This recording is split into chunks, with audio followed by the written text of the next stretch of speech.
Well, it's time to get back on this 10. Put it off long enough. I'm going to proceed to take it apart and do what I have to do to get it back running. Thanks for tuning back in, and I appreciate it. And I appreciate all the new subscribers. I want to do a shout out to This Old Outboard. I want to thank him for giving me a shout out. Spread the word that I'm around. A lot of people don't know about my site. But anyway, I'm going to take the flywheel off first. Remove the cover, take the flywheel off, pop the magneto off. And I'm going to set up for that and I'll bring you back. Off with you, flywheel. Goodbye.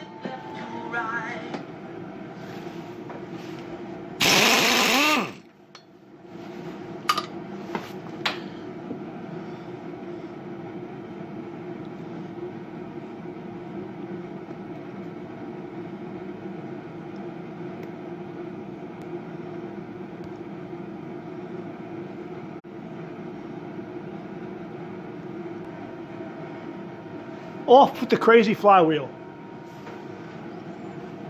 Off with your head.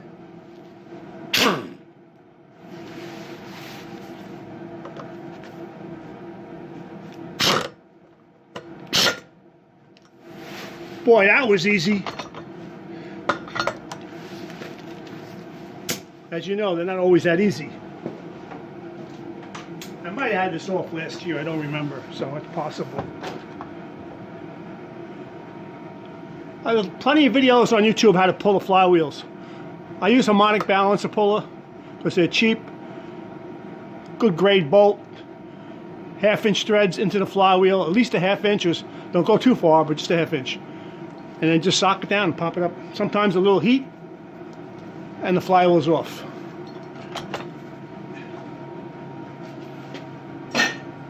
As you can see, I got what I call Jimmy Crack coils.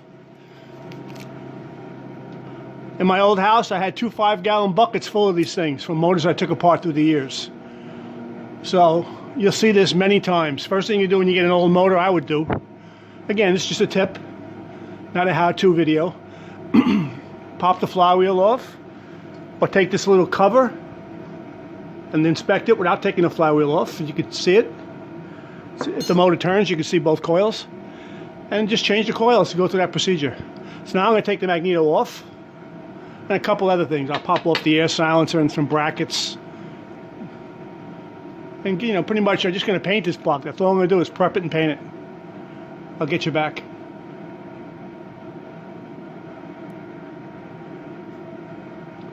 Doesn't like to shut off this thing. Well, when I went to take the magneto off, the clamp, one head bolt, turned it just a little bit. Head broke right off. Turned real easy, still broke. I know better, but that's what happens. So now I got to take the head off to get that one bolt off, and then doing that, I broke 2 more. Spending at least 10 minutes, even longer, heating it, tightening them, loosening them. Just a technique I've learned through the years. Tapping the head occasionally. Try to break it up. All the salt that's basically stuck in here. It's a pain in the neck. But luckily when these head bolts break, they kind of break. If I could find one that's broke. They kind of break right where the threads start. So once you get the bolt out, there's only a little stud still stuck in the head. And usually you can pop them off even if you break 2 or 3.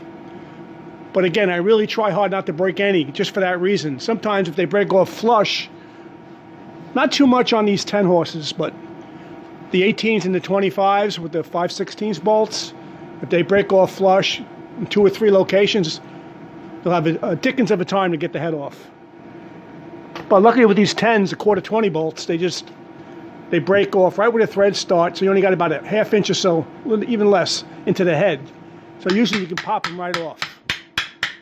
Just like this. Now, I didn't take it off. This is the first time I took it off, so. Again, I won't even take the head off on this motor. It's good practice to do that, to see what kind of salt you got around the water jacket, around the cylinders, but we'll see how this one looks. At least now I know I'll be able to inspect the inside the water passes behind the head gasket once I pop it off. So hold on and I'll bring you back.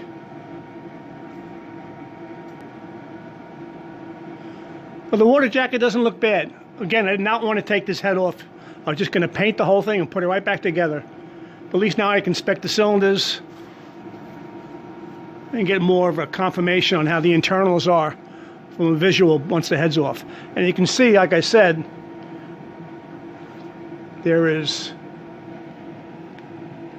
probably just enough to grab those studs with a vice grip. There's 3 of them right together. So I'll proceed to take them off, then I'll take the head off and take it from there.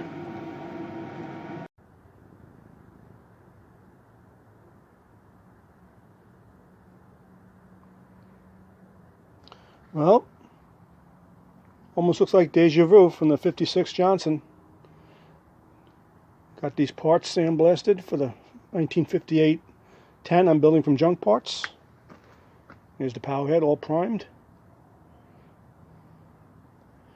And I'll be putting it together probably tomorrow. Maybe tonight I'll start it.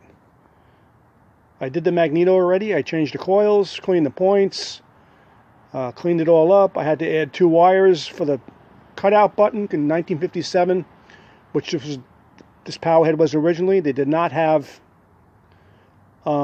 stop button. Came out in 1958. So I had to go dig out another magneto I had and drill some holes in the mag plate, put the grommets in and run the wires to where the points connect with the condenser. And about that, and it took me about an hour to do that. It was time consuming. But I got that all done, and it looks pretty good.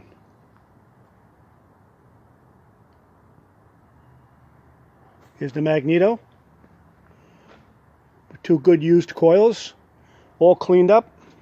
Salt powder removed, wire brush, no sandblasting.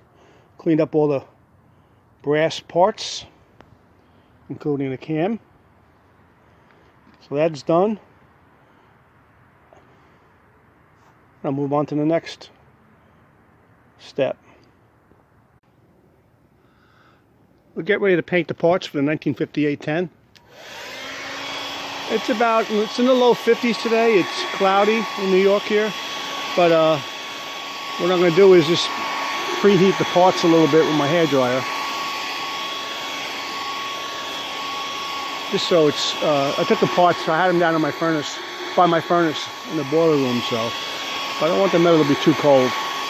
As soon as I spray each piece, I'm going to go back into the basement for it to dry.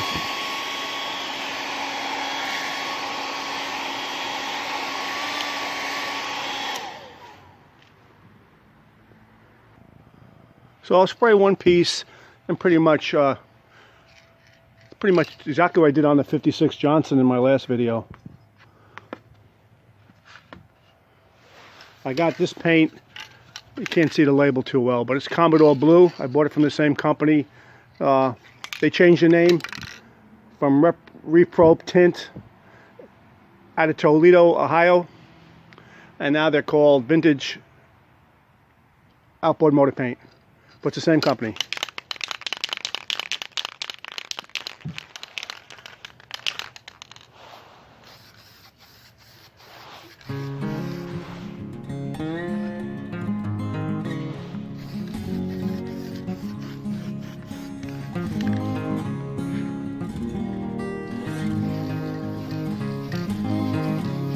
Polychromatic blue. Enamel paint in a can. When I bought this paint last year, it was $22 a can. Now it's $24.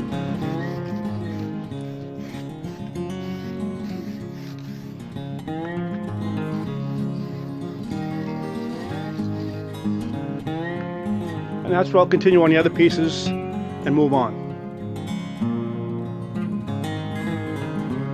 Continue on. Love that Commodore Blue.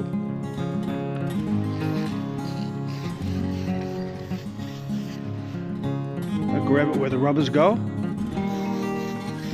What about the paint? What that is?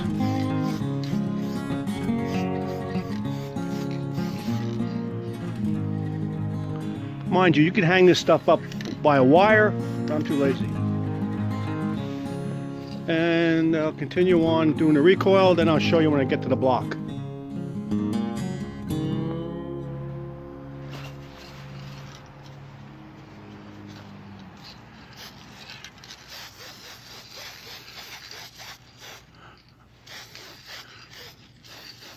Finally got something to hang it. Much easier that way. Get all those inside areas where the factory never did. And then I'll continue on. Recoil time. I'm wearing 7mm gloves.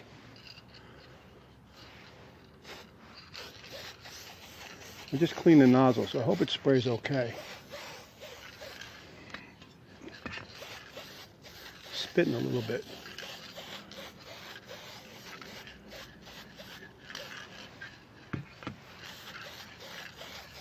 This recoil is a little pitted, so it's not really the best of castings.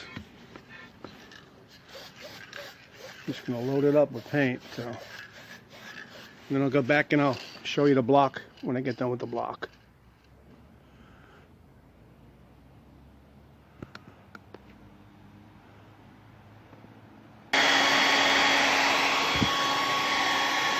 The powerhead. 1957 10 horse. I'm turning it into a 1958 10 horse.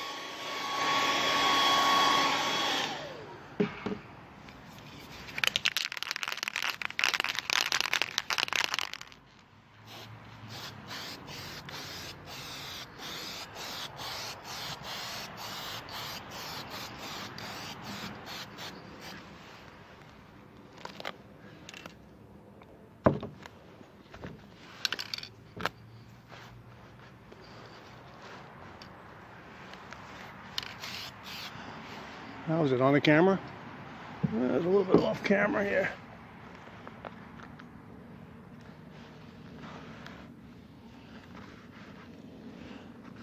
Put that over there.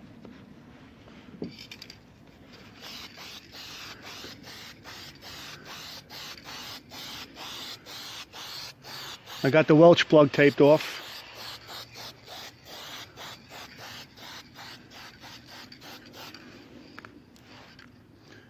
We should rotate it, pins.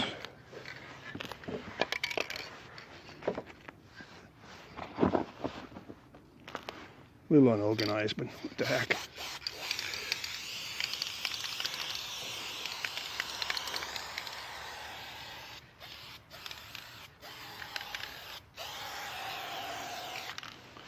And that's pretty much what I'll continue to do to the next step. Put this thing together. Probably it'll be the next clip.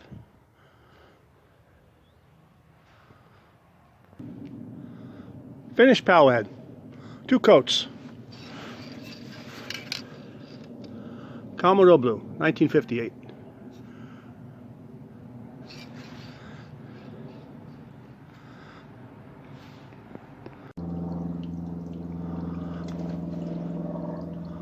Okay, we're back. Final run. Got a 35-degree day. I'm going to start it up and close out another bring back to life video. Here we go.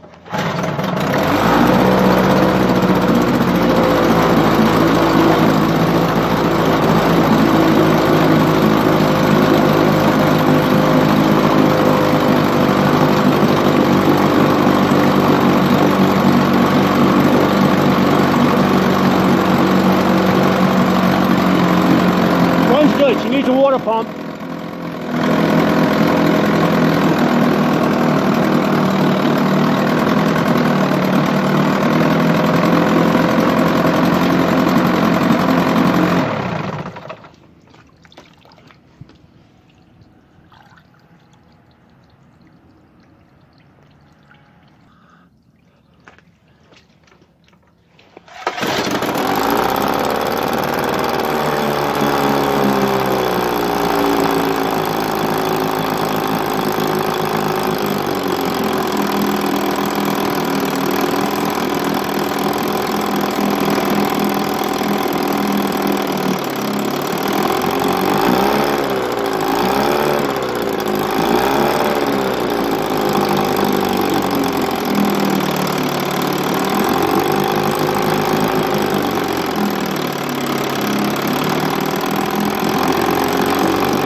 Loose recoil bolts again. Can't believe it. That's twice in a row now.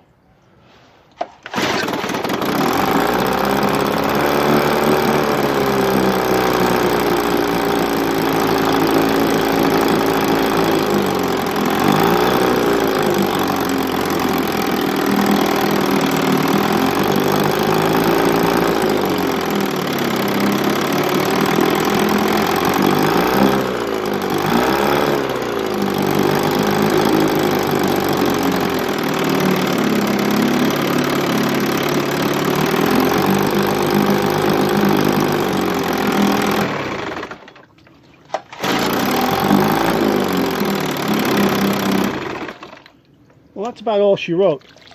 I got a powerhead gasket leak. Folks, use new powerhead gaskets. Don't be cheap like me and try to use old gaskets. So I got to change the powerhead gasket. I tighten them nuts down a little bit more. And other than that, everything looks pretty good. The water pump's a little weak, but other than that, she pumps. Steams because it's about 32 degrees out, so it's going to give a little steam sometimes at idle with these things with a weak pump, you know. And my hose is frozen, so I got to keep filling my little test barrel here by hand, which is a pain in the cayunas. But anyway, she runs, she's finished, I'm happy. Took another piece of junk from my backyard and brought it back to life. This motor is built from 3 or 4 different engines, like I explained in the other videos.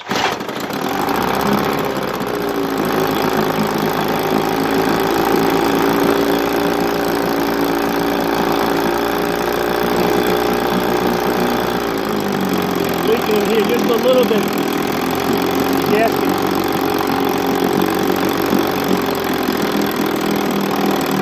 There's top though.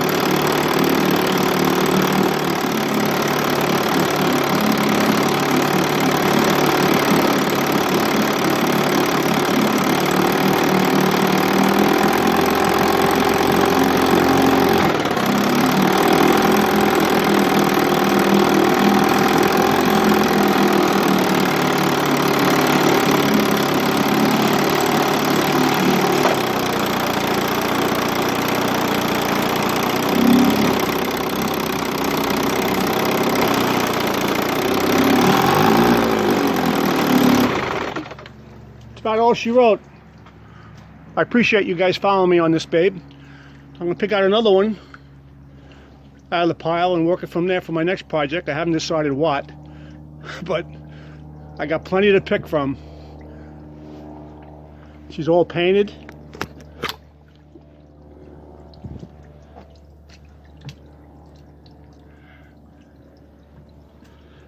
(1957) powerhead converted to 1958. Repainted it, did not rebuild it.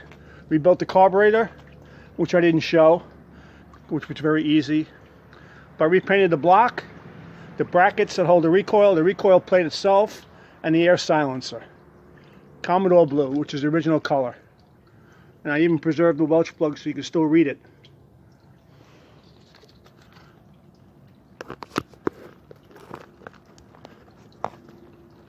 But that's all she wrote, folks. Just gotta get my little boat in the backyard finished so I can start running these things on the water instead of in the barrel and, you know, have some real fun with it. So thanks for watching and stay tuned. Thank you very much. Bye-bye.